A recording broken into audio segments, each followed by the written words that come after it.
మన ప్రభు అయిన యేసుక్రీస్తు నామంలో అందరికీ హృదయపూర్వక వందనాలు తెలియజేస్తున్నాను. ఈరోజు మనం దేవుని వాక్యాన్ని ధ్యానించుకుందాము. మార్కు సువార్త 7వ అధ్యాయము 20వ వచనం చదువుకుందాం. మార్కు సువార్త 7వ అధ్యాయము 20వ వచనం చదువుకుందాం.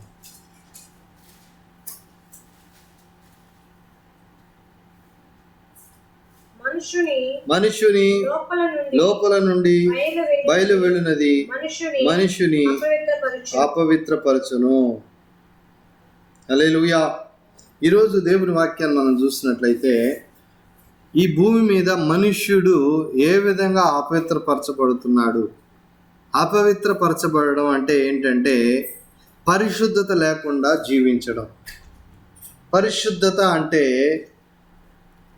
ఎటువంటి ఒక కల్మషం లేకుండా, ఎటువంటి ఒక మచ్చ లేకుండా, హృదయంలో ఏ కల్మషం లేకుండా, హృదయంలో ఏ ఆరోపణ చేయకుండా, మరి పరిశుద్ధముగా అంటే పాపము లేకుండా జీవించడం అన్నమాట. హల్లెలూయా.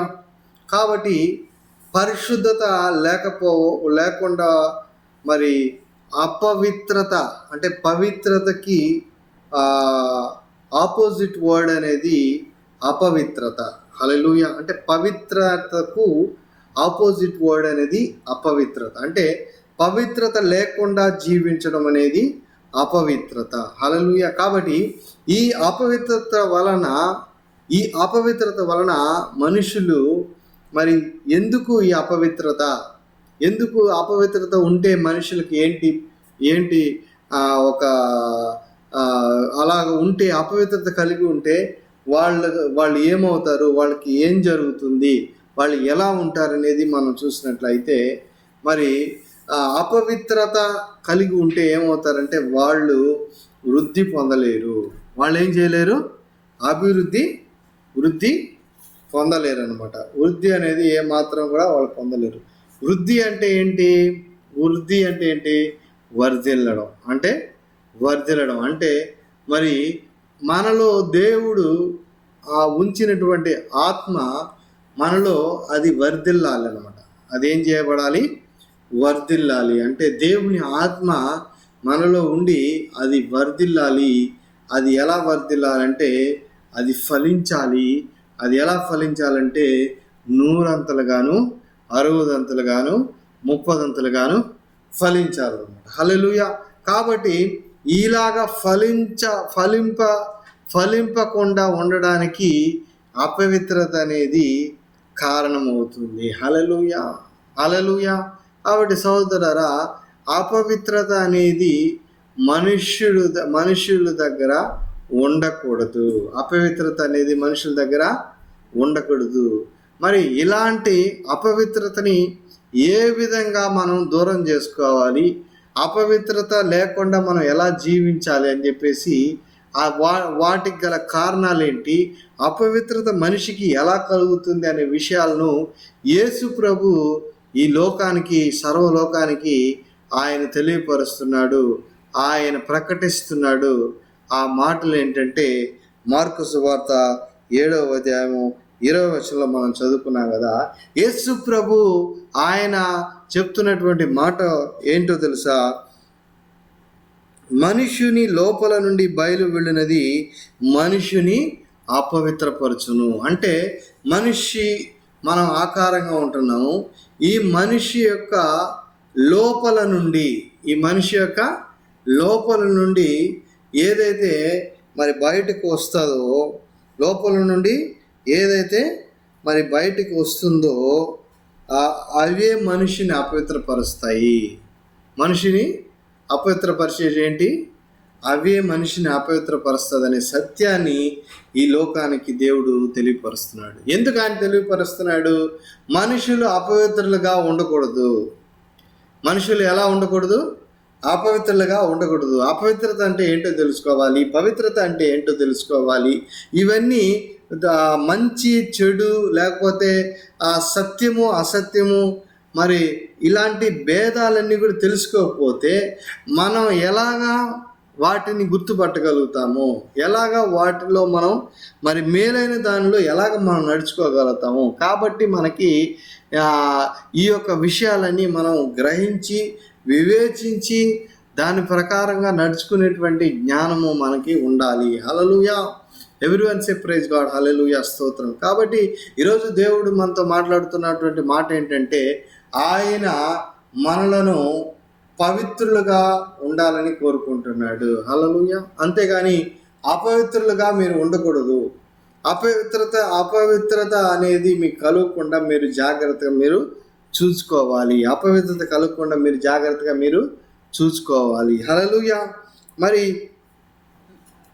లోపల నుండి, మనిషిని లోపల నుండి ఏమేమి వస్తుందని ఇక్కడ దేవుని వాక్యం మనకు చెప్తా ఉంది. చూడండి, మార్కు సువార్త 7వ అధ్యాయము 21వ వచనం నుండి 23 వచనాల వరకు మనం చదువుకుందాం.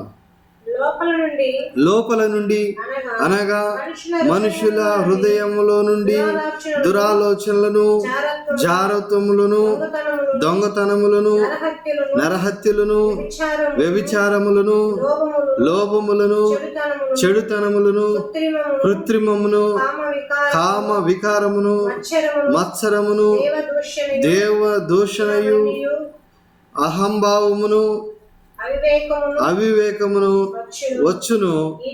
ఈ చెడ్డవన్నీ లోపల నుండి బయలు వెళ్ళి మనుష్యుని అపవిత్రపరచునని ఆయన చెప్పాను. హల్లెలూయా. అందరూ కరములు తట్టి దేవుని నామమును మహింపరుస్తాం.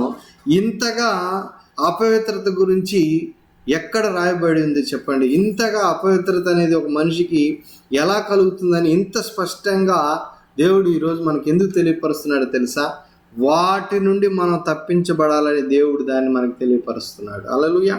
అపవిత్రత నుండి మనం ఏం చేయబడాలి? తప్పించబడాలని దేవుడు ఇంత స్పష్టంగా మనకి తెలియపరుస్తున్నాడు. ఆ మాటలు ఏంటంటే, మనుష్యుల హృదయంలో నుండి, మనుషుల లోపల నుండి అని చెప్పి మనం చదువుకున్నాం కదా. మనిషి లోపల నుండి అంటే ఏంటి? మనిషి యొక్క హృదయములో నుండి. ఎక్కడ నుండి? మనిషి యొక్క హృదయములో నుండి ఏం కలుగుతుందంట? దురాలోచనలు. కాబట్టి ప్రియులారా, ఈరోజు ప్రతి ఒక్కటి ఈరోజు మనం నోట్ చేసుకోవాలి. ప్రతి ఒక్కటి ఈరోజు మనం ఏం చేయాలి? ఆ హృదయంలో నుండి అసలు ఏమేమి వస్తున్నాయి అనే విషయాన్ని ఈరోజు స్పష్టంగా మనం నోట్ చేసుకోవాలి. హృదయములో నుండి ఏమొస్తుందంట? దురాలోచనలు. అంటే మనము ఆలోచనలు కూడా, దురాలోచనలు మనం ఆలోచిస్తే దానివల్ల మనం ఏమవుతామని వాక్యం చెప్తా ఉంది? అపవిత్రత అనేది మనకు కలుగుతుంది. హల్లెలూయా. కాబట్టి ప్రియులారా, దురాలోచనలు మనకి రానియకుండా మనల్ని మనం ఏం చేయాలి? కాపాడుకోవాలి. భద్రంగా మనము కాపాడుకోవాలి. అందుకని అపోస్తలుడైన పౌలు వీళ్ళంతా ఏం చేశారు తెలుసా? వాళ్ళు ఏం చేశారు తెలుసా? వాళ్ళు ఆ పవిత్రతను కాపాడుకోవడానికి ఏం చేశారంటే, వాళ్ళ ప్రతి ఆలోచనని ఏం చేశారంటే వాళ్ళు యేసుక్రీస్తుకి అప్పగించారనమాట. హల్లెలూయా. ఆ వాక్యాన్ని కూడా మనం చదువుకుందాం. వాళ్ళు ఏం చేశారు తెలుసా? ప్రతి ఆలోచనని వాళ్ళు ప్రభువుకి వాళ్ళు అప్పగించారు. Hallelujah. Thank you Jesus, thank you father, thank you lord, thank you Jesus. Hallelujah. దేవుని వాక్యాన్ని మనం చూసి చదువుకుందాం ఒకసారి. ఆ పౌలు వాళ్ళు ఏం చేశారంటే, ఇలాగా దురాలోచనలు వచ్చి వాళ్ళని ఎక్కడ అపవిత్రత వాళ్ళకి కలుగుతుందేమో అని చెప్పేసి వాళ్ళు తాను పవిత్రులుగా ఉండడానికి గాను వాళ్ళు ఏం చేశారు తెలుసా? వాళ్ళ ప్రతి ఆలోచనని ప్రభువుకు అప్పగించారు. Hallelujah. Thank you Jesus, thank you father. Hallelujah. Thank you Jesus. Everyone say praise God. Everyone say praise God.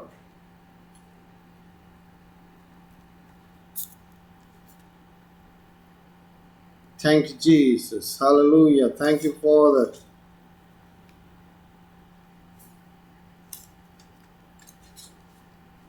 Hallelujah. యేసయ్యా స్తోత్రం కలుగును గాక. హల్లెలూయా. స్తోత్రం చెప్తున్నాను. స్తోత్రం కలుగును గాక. హల్లెలూయా జీసస్. ఆ వాక్యాన్ని మనం చదువుకుందాం.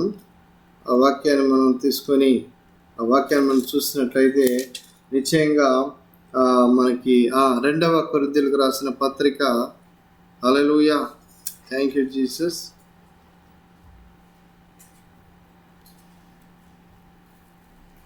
థ్యాంక్ యూ ఫాదర్, హల్లెలూయా.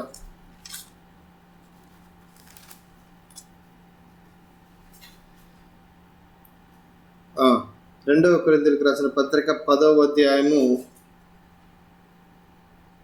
5వ వచనం చదువుకుందాం. 2వ కొరింథీయులకు రాసిన పత్రిక 10వ అధ్యాయము 5వ వచనం. మేము వితర్కములను దేవుని గూర్చిన జ్ఞానమును అడ్డగించు ప్రతి ఆటంకమును పడద్రోసి ప్రతి ఆలోచనను క్రీస్తుకు లోబడినట్లు చెరపట్టి. హల్లెలూయా. చూసారా, అపోస్తలుడైన పౌలు వాళ్ళు ఏం చేస్తున్నారు వాళ్ళు? ప్రతి ఆలోచనలను వాళ్ళు ఏం చేస్తున్నారు తెలుసా? వితర్కాలు, దేవుని గురించి జ్ఞానాన్ని అడ్డగించే ప్రతి ఆటంకాన్ని వాళ్ళు పడద్రోస్తారంట. వాళ్ళు ఏం చేస్తారు? దేవుని జ్ఞానం ఉంది కదా, దేవుని వాక్యం ఉంది కదా, ఆ దేవుని వాక్యం ప్రకటించబడుతూ ఉంటుంది కదా, ఆ వాక్యాన్ని ప్రకటించబడడానికి లేకపోతే ఆ జ్ఞానాన్ని తెలుసుకోవడానికి ఏదైనా ఆటంకం కానీ కలిగిందనుకో, దాన్ని వాళ్ళు పడద్రోస్తారు. హల్లెలూయా. దేవుని జ్ఞానాన్ని అడ్డగించేటువంటిది ఏదైనా కూడా వాళ్ళు ఏం చేస్తారు? దేవుని జ్ఞానాన్ని అడ్డగించేది ఏదైనా వాళ్ళు ఏం చేస్తారంటే పడద్రోస్తారు. ఎలా పడద్రోస్తారంటే వాళ్ళు మరి ప్రతి ఆటంకం పడద్రోసి ప్రతి ఆలోచనని, వాళ్ళకి ఏం కలుగుతుంది? హృదయంలో ప్రతి ఆలోచనని ఏం చేస్తారంటే వాళ్ళు ఎవరికి లోబడుస్తారంట? క్రీస్తుకు లోబడినట్లు చెరపట్టి. అంటే వాటిని వాళ్ళు ఏం చేస్తారు? ఏ ఆలోచన వచ్చిందంటే వెంటనే దేవుడికి అప్పగిస్తారు. అది దురాలోచన వచ్చినా, అది చెడ్డ ఆలోచన వచ్చినా, అది మంచి ఆలోచన వచ్చినా, ఏ ఆలోచన వచ్చినా, ఆ ఆలోచన వచ్చిందంటే ఆ ఆలోచన రావడం అనేది మన తప్పు కాదు కదా.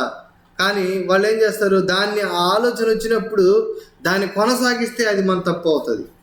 దురాలోచన వచ్చింది అనుకోండి మనకి, ఆ దురాలోచన వచ్చినప్పుడు ఆ దురాలోచనతో కూడా మనం వెళ్ళామనుకో, అప్పుడు అది మన యొక్క అతిక్రమం, మన యొక్క పాపము, మన యొక్క అపవిత్రత అవుతుంది అనమాట. ఎప్పుడైతే దురాలోచన వస్తుందో వెంటనే దేవునికి దాన్ని అప్పగించామనుకో, దాని విషయంలో నుండి నువ్వేం చేయబడతావు? తప్పించబడతావు. దాని విషయంలో నుండి నువ్వేం చేయబడతావు? తప్పించబడతావు. దేవునికి అప్పగించామనుకో, క్షణంలో ఎగిరిపోద్ది అనమాట. దురాలోచన ఏమైపోద్ది? క్షణంలో ఎగిరిపోద్ది. ప్రభువా, ఇదిగో నా దురాలోచన ఇలా వస్తుంది, ఇదిగో నీకు అప్పగిస్తున్నాను, అంతే, మాయమైపోతుంది మీ దురాలోచనలు. హల్లెలూయా. కాబట్టి అలాగనే వీళ్ళు ఏం చేస్తున్నారు? అపోస్తలుడైన పౌలు వీళ్ళు ఏం చేస్తున్నారంట? ప్రతి ఆలోచనని అందరూ గుర్తుపెట్టుకోవాలి. ఈరోజు దేవుని వాక్యం మనకు సెలవిస్తుంది, ప్రతి ఆలోచనని ప్రభువుకి అప్పగించాలి. ప్రతి ఆలోచన మనం ఏం చేయాలి? ప్రభువుకి అప్పగించాలి. అప్పుడు మనం ఈ దురాలోచనల నుండి మనం ఏం చేయబడతాము? విడిపించబడతాము. రెండవదిగా మనం చూసినట్లయితే జారత్వములను దొంగతనములను. కాబట్టి జారత్వములు అనేది మరి అది ఒక వ్యభిచార సంబంధమైనటువంటి కార్యాలు అన్నమాట. హల్లెలూయా. ఈ జారత్వాలు అనేటివి అన్నీ కూడా ఏమవుతుందంటే హృదయంలో నుండి మొట్టమొదటి ఏమవుతుంది? అవి బయటికి వస్తాయి. దొంగతనాలు కూడా ఒకరి దగ్గర వెళ్ళి దొంగతనం చేయాలన్నా ఆ మనిషికి ముందుగా ఏం కలుగుతుంది? ఆ ఆలోచన కలుగుతుంది. దొంగతనం అనేటువంటి ఆలోచన వాళ్ళకు కలుగుతుంది. జారత్వం చేయాలనేటువంటి ఆలోచన వాళ్ళకు కలుగుతుంది. నరహత్యలు చేయాలనే ఆలోచన వాళ్ళకి కలుగుతుంది. తర్వాత వ్యభిచారం చేయాలనేటువంటి ఆలోచన వాళ్ళకు కలుగుతుంది. లోపం అంటే అసలు ఏది కూడా ఎవరికి కూడా కొంత కూడా పెట్టరు. లోపం అంటే ఏంటి? ఎవరికి వాళ్ళకి ఎంతో ఉంటుంది, కానీ పక్కన వాళ్ళకి ఏదైనా కొద్దిగా ఇవ్వాలంటే వాళ్ళకి మనసు ఏమాత్రం ఒప్పదు అనమాట. ధారాళమైన మనసు అనేది ఉండదు. ఎందుకంటే దాన్ని ఏమంటారు? లోభం. ఒకరికి ఇవ్వాలంటే వాళ్ళకి అసలు ఏమాత్రం అది ఇష్టమైన కార్యంగా ఉండదు. ఒకరికి ఏమైనా ఇవ్వాలంటే వాళ్ళకి ఏమాత్రం అది నచ్చని విషయాలుగా ఉంటుంది. వాళ్ళకి ఏదో పోగొట్టుకున్నట్టు ఉంటారు. ఎవరికైనా ఇచ్చేసామనుకో, అయ్యో మనకు అయిపోయింది, మనకు లేదు అనేటువంటి భావనలు. కాబట్టి లోభము అంటారు. లోభము కూడా ఇవన్నీ కూడా మనిషిని అపవిత్రపరుస్తుంది. చెడుతనములు అంటే మరి చెడ్డ క్రియలు, చెడ్డగా ఆలోచించడం, దేవుని వాక్యానికి విరోధంగా ఆలోచించడం, విరోధంగా మరి మనుషులందరి దృష్టికి మరి చెడు పనులు, చెడుతనాలు, కృత్రిమం అంటే ఏదంటే అది పుట్టించడం. కృత్రిమం అంటే ఏంటి? లేని వాటిని పుట్టించడం అన్నమాట. లేని అబద్ధాలను పుట్టించడం, లేని వాటిని వాళ్ళు ఏదంటే అది పుట్టించి కృత్రిమం అలాగా ఉండడం. కామ వికారం, మత్సరం, హృదయంలో ఇతరులను చూసి. మత్సరం అంటే ఏంటి? ఇతరులను చూసి సణుక్కోవడం, ఇతరులను చూసి ఏం చేయడం? సణుక్కోవడం, మత్సరపడడం. వాళ్ళు చూడు ఎంత దరిద్రులో, లేకపోతే వాళ్ళు చూడు ఎంత దొంగలో, లేకపోతే వాళ్ళు చూడు ఎంత వ్యభిచారులో, లేకపోతే వాళ్ళు చూడు ఎంత అవిశ్వాసులో, లేకపోతే వాళ్ళు చూడు వాళ్ళకి అసలు ఏం చేత కాదు, లేకపోతే వాళ్ళు చూడు వాళ్ళ హీనస్థితి చూడు, వాళ్ళ పరిస్థితి చూడు, వాళ్ళు చూడు ఎట్టున్నారు. మత్సరం అన్నమాట. హృదయంలో ఇతరుల గురించి ఏం చేయడమో మత్సరపడము. తర్వాత దేవదూషణ అంటే దేవుని దూషించడం. వీళ్ళు గొప్ప వాళ్ళు అనుకుంటారు చాలామంది, దేవుణ్ణి కూడా లెక్క చేయరు అనమాట. వాళ్ళు మనిషి కంటే తక్కువగా అనుకుంటారు. వాళ్ళు దేవుణ్ణి కూడా లెక్క చేయరు, దేవుణ్ణి దూషిస్తారు. ఇవన్నీ కూడా ఎక్కడి నుంచి వస్తాయి? హృదయంలో నుంచే వస్తాయి. దేవదూషణ, అహంభావం అనమాట. అహంభావం అంటే గర్వం. అంతా మనకే తెలుసు, అంతా మనం చెప్పింది చేయాలి, అంతా మనకే అన్నీ తెలుసు, మనకే మనం ఎవరి దగ్గర మనం ఓడిపోకూడదు, మనం ఎవరి దగ్గర మనం అసలు తగ్గకూడదు. అహంభావం అన్నమాట. హల్లెలూయా. కాబట్టి అవివేకం అంటే ఏంటి? వివేకం లేకుండా ఉండడం, దేవుని గురించిన జ్ఞానాన్ని మరి తెలుసుకోకుండా ఉండడం, మరి దేవుని గురించినటువంటి వాక్యాన్ని వినకుండా ఉండడం, దేవుణ్ణి వెతకపోవడం కూడా అవివేకమే అన్నమాట. కాబట్టి ఈ చెడ్డవన్నీ లోపల నుండి బయలు వెళ్ళి మనుష్యుని అపవిత్రపరచనని ఆయనతో చెప్పాను. హల్లెలూయా. కాబట్టి ఎన్ని రకాలు ఉన్నాయో చూసారా? ఇవన్నీ కూడా ఏం చేస్తుందంటే మన హృదయంలో నుండి బయటకు వస్తుంది. ఎక్కడి నుంచి వస్తుంది? హృదయంలో నుండి బయటకు వస్తుంది. ప్రియులారా, హృదయంలో నుంచి వచ్చే ఈ ప్రతి ఆలోచన నువ్వు ఎప్పుడైతే మొట్టమొదటిగా దేవునికి అప్పగిస్తావో వెంటనే నువ్వు దాని నుంచి విడిపించబడతావు. అక్కడి నుంచి నువ్వు స్వతంత్రుడు అవుతావు. అక్కడ నువ్వు స్వతంత్రుడిగా నువ్వు మరి తీర్చబడతావు. హల్లెలూయా. అంతేగాని ఆ వచ్చే దురాలోచనను బట్టి నువ్వు దాంతో ఏకీభవించావు అనుకో, వచ్చే దురాలోచనలు, చెడుతనాలు, వ్యభిచారాలు, జారత్వాలు, దొంగతనాలు, ఇలాంటివన్నీ వచ్చే ఆలోచనలతో నువ్వు ఏకీభవించావు అనుకో, నువ్వు కూడా ఏం చేయబడతావు? అపవిత్రపరచబడతావు. అవి బయటకు వస్తాయి అనుకో, అవి లోపల నుండి బయటకు వచ్చిందనుకో, లోపల వచ్చినప్పుడే దేవుని దాన్ని అప్పగించాలి. నువ్వు దాన్ని అప్పగించలేదంటే అదేమవుతుంది? బయటకు వస్తుంది. అది బయటకు వచ్చినప్పుడు నువ్వేమవుతావు? నేనేమవుతావు? అపవిత్రపరచబడతావు. అపవిత్రపరచబడితే ఏమవుతుంది? మరి మనం దేవునిలో ఏమాత్రం కూడా వర్ధిల్లలేము. శాపం అనేది మనకు వస్తుంది. హల్లెలూయా. దేవుని దగ్గర నుంచి ఆశీర్వాదం అనేది మనకి రాదు. హల్లెలూయా. ప్రకటన గ్రంథంలో మనం చూసినట్లయితే దేవుడు ఏం చెప్తున్నాడు? ప్రకటన గ్రంథం చివరి అధ్యాయంలో మనం చూస్తే ప్రభు ఏమంటున్నాడు? ఇదిగో నేను త్వరగా వస్తున్నాను, ఇదిగో నేను త్వరగా వచ్చుచున్నాను. 11వ వచనంలో మనం చూసినట్లయితే ప్రకటన గ్రంథం 22:11 వాక్యాన్ని చదువుకుందాము. అన్యాయము చేయువాడు ఇంకను అన్యాయమే చేయనిమ్ము, అపవిత్రుడైన వాడు ఇంకను అపవిత్రుడుగానే ఉండనిమ్ము, నీతిమంతుడు ఇంకను నీతిమంతుడుగానే ఉండనిమ్ము, పరిశుద్ధుడు ఇంకను పరిశుద్ధుడుగానే ఉండనిమ్ము. ఇదిగో త్వరగా వచ్చుచున్నాను, వాని క్రియల చొప్పున ప్రతి వానికి ఇచ్చుటకు నేను సిద్ధపరిచిన జీతము నా యొద్ద ఉన్నది. ఇక్కడ ప్రభు ఏం చెప్తున్నాడు తెలుసా? అపవిత్రుడుగా ఉండేవాడు ఇంకా అలాగే అపవిత్రుడుగానే ఉండను. ప్రతి వారికి ఇదిగో నేను త్వరగా వస్తున్నాను. నేనేం చేస్తున్నాను? త్వరగా వస్తున్నాను. వాని క్రియలు చొప్పున నేనేం చేయబోతున్నాను? నేను ప్రతి వానికి ఇవ్వడానికి నేను సిద్ధపరిచిన జీతము నా దగ్గర ఉంది. హల్లెలూయా. కాబట్టి ప్రియులారా, మనము పరచబడిన దానివలన మనకేం మెప్పు కలగదు. మనకేం పెద్ద మెప్పు కలగదు. ఈ అపవిత్రపరచబడడం వలన దానివల్ల మనకి కీడే కలుగుతుంది, కానీ దానివల్ల మనకి నాశనమే కలుగుతుంది, కానీ దానివల్ల మనకి ఏ ఒక తండ్రి అభివృద్ధి మరి కలగదు. కానీ మనం మరి పవిత్రుడైనట్లయితే, మరి వాక్యం చెప్పినట్టుగా పరిశుద్ధుడుగా ఉన్నట్లయితే, పరిశుద్ధుడు ఇంకను పరిశుద్ధుడుగానే ఉండనిమ్మని చెప్పి దేవుని వాక్యం చెప్తుంది కదా. ఇలాగా ప్రతి వారు కూడా జీతం తీసుకుంటారు యేసు ప్రభు దగ్గర. ప్రతి ఒక్కరు కూడా వాళ్ళ క్రియలను బట్టి ఏం చేయబడతారు? జీతం ఖచ్చితంగా తీసుకుంటారు. మనకు వద్దు, మాకు యేసు ప్రభు వద్దు, మాకు జీతం వద్దు అన్నా కూడా సరే, ప్రతి ఒక్కరికి ఆయన ఏం చేయబోతున్నాడు? పునర్స్థితిస్థాపక మందు ఆయన ఏం చేయబోతున్నాడు? ప్రతి వారికి, వద్దనుకున్న వారికి కూడా ఆయన ఏం చేయబోతున్నాడు? వాళ్ళు చేసిన పనులను బట్టి వాళ్ళకి జీతం దేవుడు ఆల్రెడీ సిద్ధపరిచి ఉన్నాడు. జీతం ఏమై ఉంది?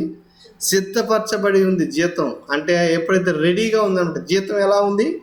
రెడీగా ఉంది ప్రియులారా. అదేమో మరి జీతాన్ని సంపాదించేది ఏమి ఉండదు అక్కడ. మరి మనం చేసే ప్రతి పనిని బట్టి జీతం ఎలా ఉంది? రెడీగా ఉంది, సిద్ధపరచబడి ఉంది అని అంటే అర్థం ఏంటి? It is ready. అంటే మనం దేవుడి దగ్గర జీతం తీసుకోవడానికి ఇది రెడీగా ఉందన్నమాట. అయితే అపోస్తలుడైన పౌలు ఆయన కూడా జీతం తీసుకుంటున్నాడు. ఏంటి ఆ జీతం తెలుసా? సువార్తను ఉచితముగా ప్రకటించుటయే నా జీతము అని చెప్తున్నాడు ఆయన. ఏం చెప్తున్నాడు ఆయన? సువార్తని ఉచితంగా, అంటే నేను డబ్బులు తీసుకోకుండా, అనేక మంది దగ్గర డబ్బులు తీసుకొని అమ్ముకునే విధంగా కాకుండా సువార్తను నేనేం చేయాలి? ఉచితంగా నేను ప్రకటించాలి. ఎందుకంటే యేసు ప్రభు ఉచితంగా అనేక మందిని నీతిమంతులుగా తీరుస్తున్నాడు. ఆయన రక్తం ద్వారా ఉచితంగానే యేసు ప్రభు నీతిమంతులకు తీరుస్తున్నాడు. ఆయన ఎవరి దగ్గర ఏది కూడా ఆయన తీసుకొని ప్రజల్ని నీతిమంతులుగా చేస్తానని ఆయన ఏం చెప్పట్లేదు. యేసుక్రీస్తునందు కాబట్టి నమ్మువారు ఆయన కృపచేతనే, ఆయన యందు విశ్వాసం ఉంచిన వారందరూ కూడా కృపచేతనే ఉచితముగా నీతిమంతులని తీర్చబడుతున్నారు. ఉచితంగానే దేవుడు మనల్ని నీతిమంతులుగా చేస్తున్నాడు. ఉచితంగానే దేవుడు ఏం చేస్తున్నాడు? మనల్ని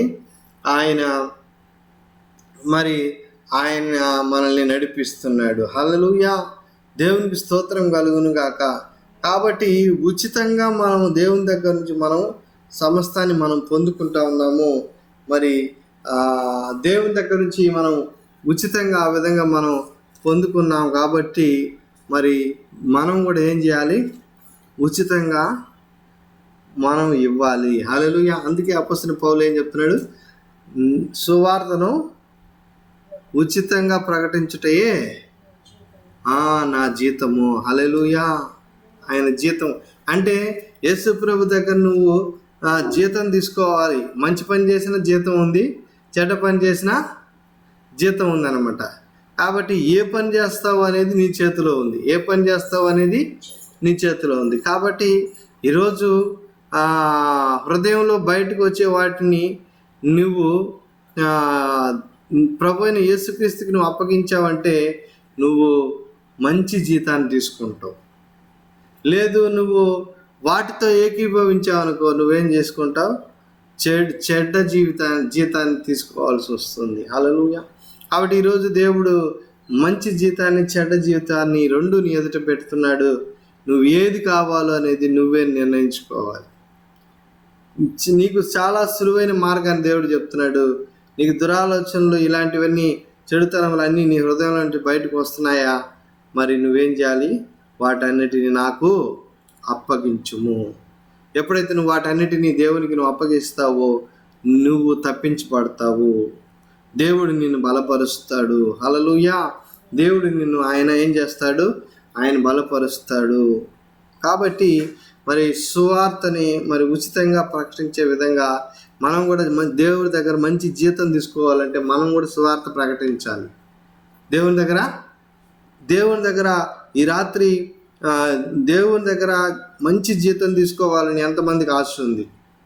దేవుడు మన కోసమే, నీ కోసం, నా కోసమే ఈరోజు మాట్లాడుతున్నాడు. దేవుడి దగ్గర నువ్వు అసలు ఎలాంటి జీతం తీసుకోవాలనుకుంటున్నావు?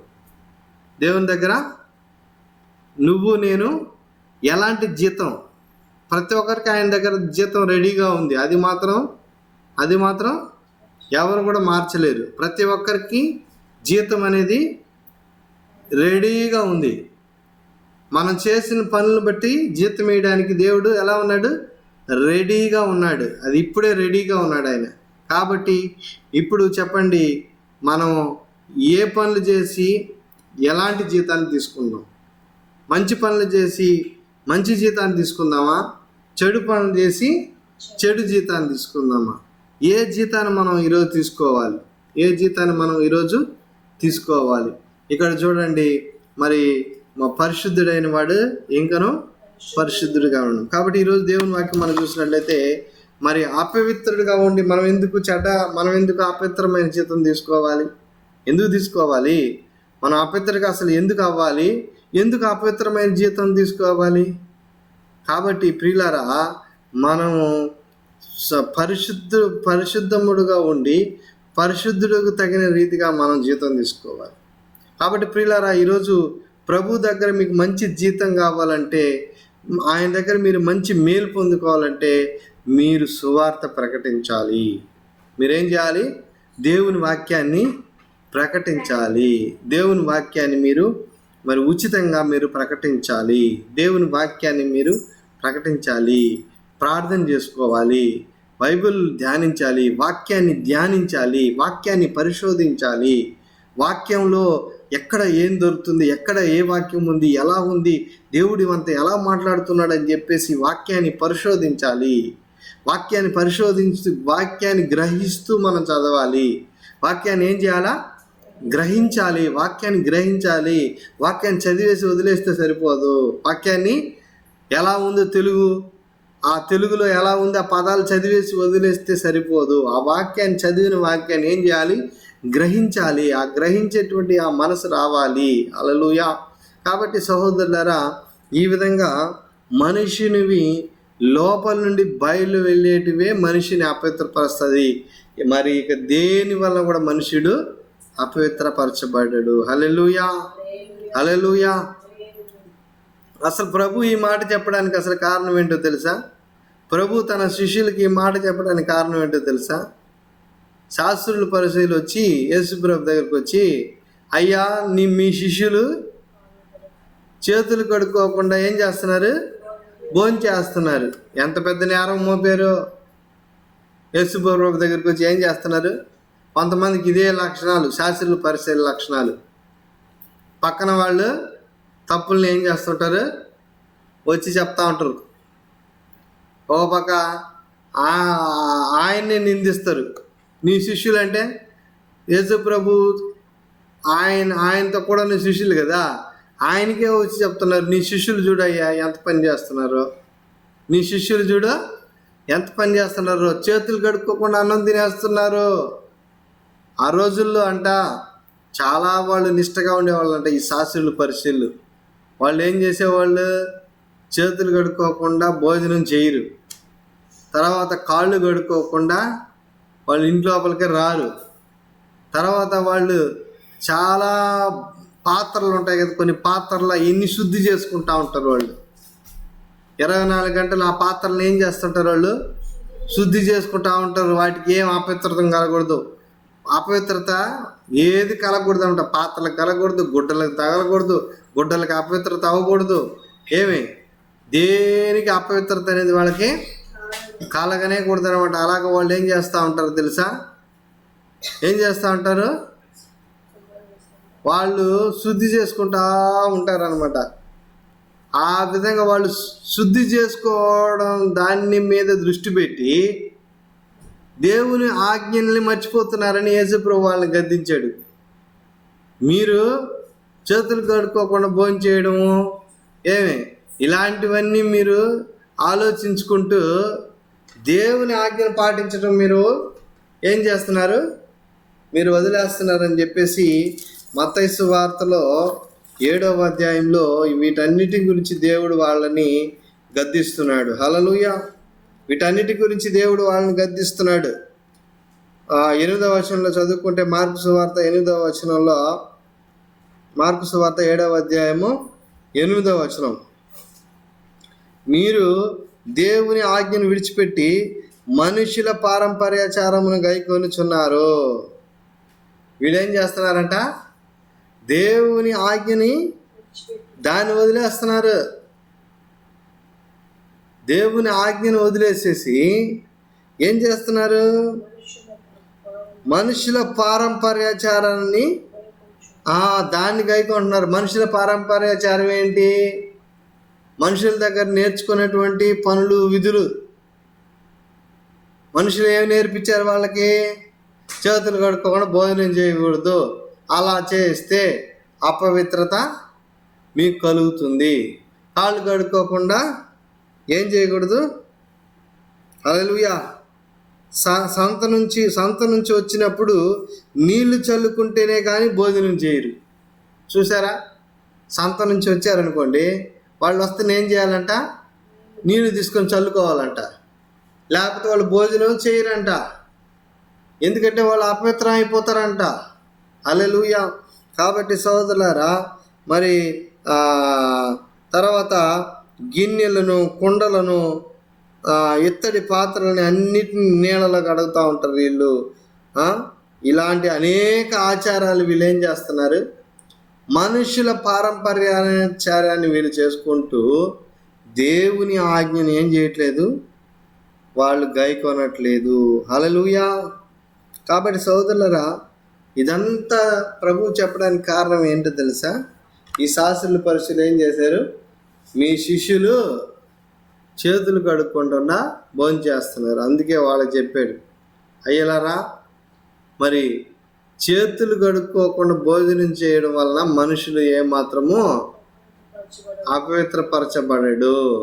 అందరూ తెలుసుకోవాల్సిన విషయము. ఆయన చెప్తున్నాడు తెలుసా? మరి బయట నుండి లోపలికి పోయేటివి ఏది మనిషిని అపవిత్రపరచదు.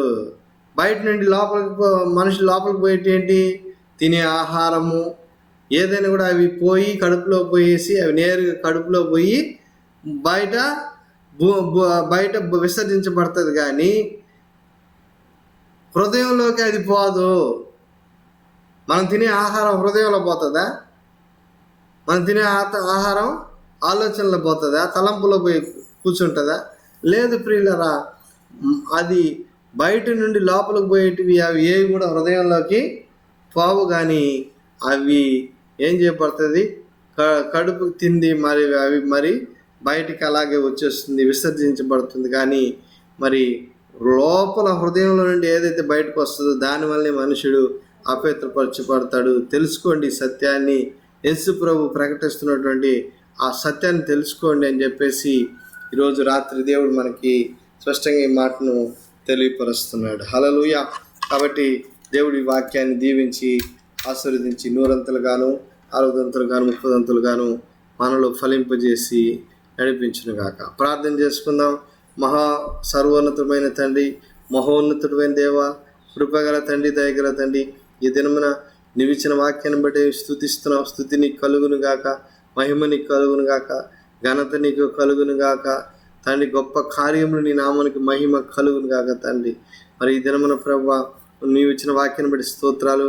ఇది మాకందరికీ ఉపయోగపడే విధంగా ప్రయోజనకరంగా అనేక మంది ప్రభు ఆన్లైన్లో కూడా చూసేవారికి తండ్రి ఉపయోగకరమైనదిగా ప్రభు వారికి కూడా తండ్రి అయినా నీ వాక్యాన్ని తెలుసుకొని దాని ప్రకారం నడుచుకునేవారుగా మాకు మీరు సహాయం దయచేసి నడిపించి కాపాడగలరని మా ప్రభువు రక్షకుడైన యేసుక్రీస్తు నామములో ప్రార్థించి వేడుకుంటున్నాము తండ్రి.